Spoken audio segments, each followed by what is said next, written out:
Do you miss the person that broke you? If your body aches for someone your mind knows was toxic and hurt you, you're not weak, you're not crazy, you're actually not even in love. So what you're experiencing is actually something that's called a trauma bond. And once you understand this, the shame, the grief, the betrayal, the crazy feeling almost evaporates immediately. So pay attention, because I'm going to explain all of this to you. The truth about it is you don't miss them. You don't even love them.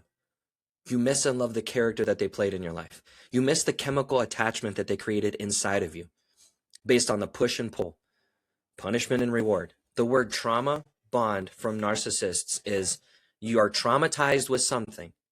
Whatever they do to hurt you, to bait you, they need your reaction. Once they get your reaction, then the bonding happens with the dopamine and oxytocin. Whenever they give you a gift or whatever that narcissistic apology is after that, give you a gift, act like nothing happened, something.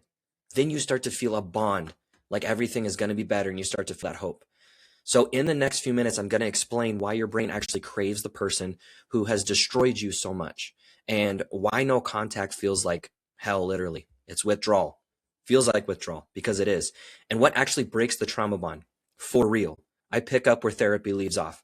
Therapy does a good job about, leaving you with awareness of what's going on, but it seems like all it does is open the wounds, but doesn't heal them. You have to understand a trauma bond is not love. It's an addiction. It's biological hacking, chemical capture of your mind, dopamine, oxytocin, cortisol. It's not love. It's not love at all. It's not even nostalgia. It's not attachment issues. You're not crazy. I'm validating you on that.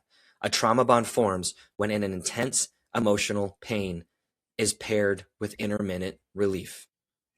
Call that breadcrumbing.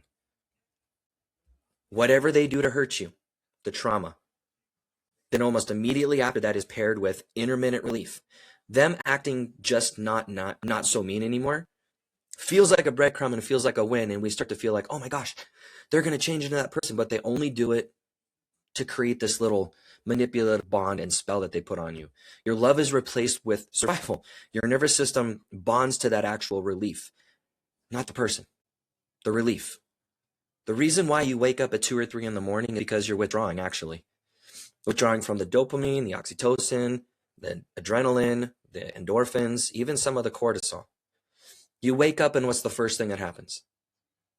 Your mind does not stop thinking. Does not stop thinking. Keeps going. Overanalyzing every conversation, every thought, every action, every syllable. When that doesn't work, what do? Pick up your phone. You hope you got a call or a text from them, don't you? If you have one, you read them. Listen to them on repeat, trying to self-diagnose every single thing until your brain feels that relief, like something might change, which is that dopamine hit. When that doesn't work, you go through the text and voicemails that you have already. Same thing, overthink and overanalyze. When that doesn't work, you go to social media, check theirs, expecting it to be a good thing, but it's not. And so on and so forth until you actually get that relief. Your nervous system is bonded to the relief, not the person. You're not checking your phone and waking up at 2 in the morning for the person. You're checking for the relief. Your body has learned, because of their actions, the rewiring, that pain equals safety. You can only get healed from the person that hurt you. And now it's confused when the pain has vanished. It's biological. It's not emotional. So once they traumatize you, dopamine and oxytocin spikes. Dopamine is a hormone you feel, for instance, when you drink. You feel good, your foot could fall off, and you don't care. You'd be like, I don't care. I'll deal with it in the morning. I'm good. Make dumb decisions that you would have never made sober. That's actually dopamine. The more alcohol you drink, the sicker you get, right? But you feel so good. That is the hormone that they use to control you with.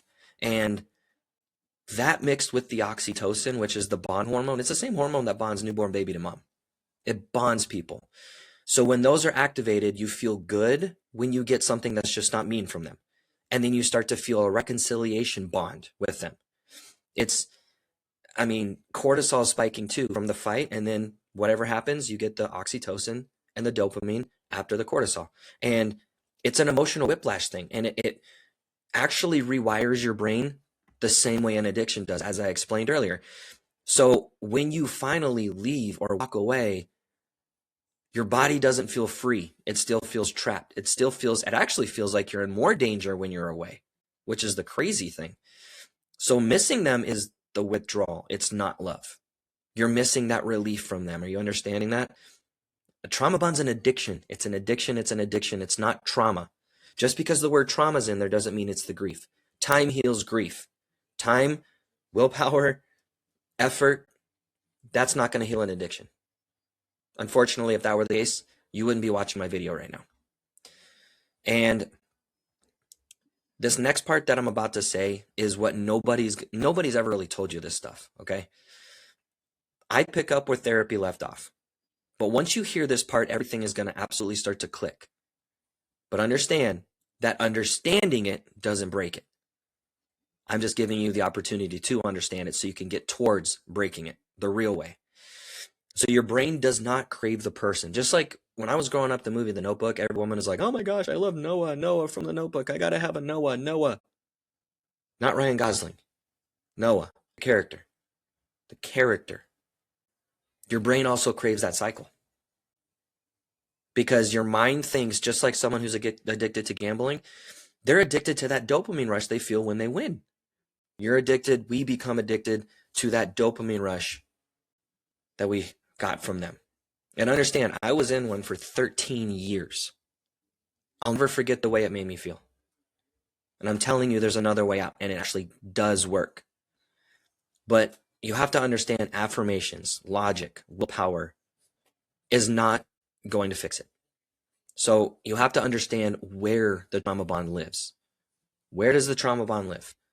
I'm actually going to be showing you a photo right here. Just wait a second, I'll show you. I actually created a photo that explains what it feels like to be addicted. So pay attention to this right here. So right up here, that wooden hand, that little skeleton looking hand, that is what's controlling you. Something outside of you, not you. Something else is controlling you, not you. That is what the trauma bond is doing, controlling your nervous system. The trauma bond lives in the nervous system, not the conscious mind. That's why affirmations don't work. It's in your nervous system because you've been rewired to be put into survival mode. It literally feels like a big old giant elephant standing on your panic button. You constantly feel like you're going to get chased by a bear, or you actually feel like you're getting chased by a bear. This is why you can know they were abusive. You can know that what they did. You can know that it traumatized you. You can know all that, but somehow, some way still want them. You're not going backwards. Understand that. Your body's trying to self-regulate the only way it learned how to do it. Remember, you were the best version of yourself right before them. That version still exists, but they slowly but surely put a spell on you and made you start to give in. Then you became rewired. It's not your choice. It's not your choice. It's not your fault. None of this is your fault. None of this is your fault. None of it. It's not your fault at all. So you have to remember, safety before strength, regulation before reasoning, consistency over willpower. Consistency over willpower. So understand that healing a trauma bond isn't about being stronger. It's about rewiring yourself and teaching your body that peace is actually safe. Because if you're anything like me, whenever something was quiet, it was always, okay, this is too quiet. Something bad's about to happen. And then I would start to panic. Predictable routines. Removing the secondary emotional triggers. Like, what happens when you go no contact? Still go through the detox, feel like crap, feel sick, want to speak to them. You got to break the pattern. But let's say you do. What happens when your phone pings? Do you panic? Do you still sit there and obsessively look at your phone, expecting something to happen? When the door jingles, when someone talks over you, do you panic? Do you shut down? Those are secondary triggers that most people don't realize are there. Probably didn't even realize that was there till I just said that. You got to remove and interrupt the fantasy loops, because you have to understand when you're detoxing, your nervous system is detoxing with you. No contact is what a nervous system detox is. That is what no contact does. That is why it's so hard. It's not a punishment for you. So you have to understand, I've been there, and I'm at the point where I want every one of you to be. One day you're not going to miss them, very soon actually.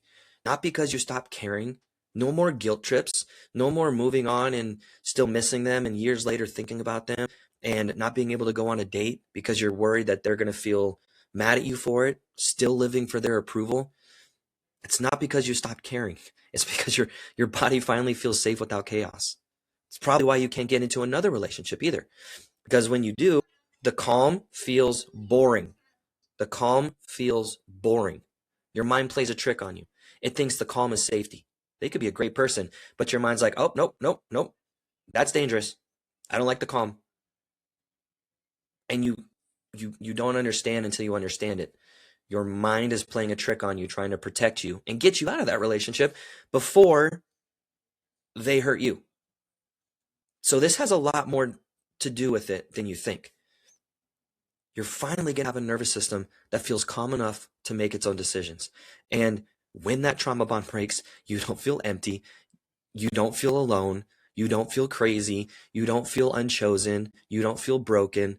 You feel free. Think of a bird coming out of a box. That is what you're going to feel. And so I want to ask you this and kind of make it a point here. If this explained exactly what you're going through, almost like I was reading from your mind, but you've just never had the words to talk about it or didn't even know how to say it, you have to understand you're not alone. 1 out of every 4 to 5 people can be considered narcissistic in the world. 1 out of every 4 or 5. You're not alone. I was there. Millions have been there. And I'm not saying that to make you feel insignificant.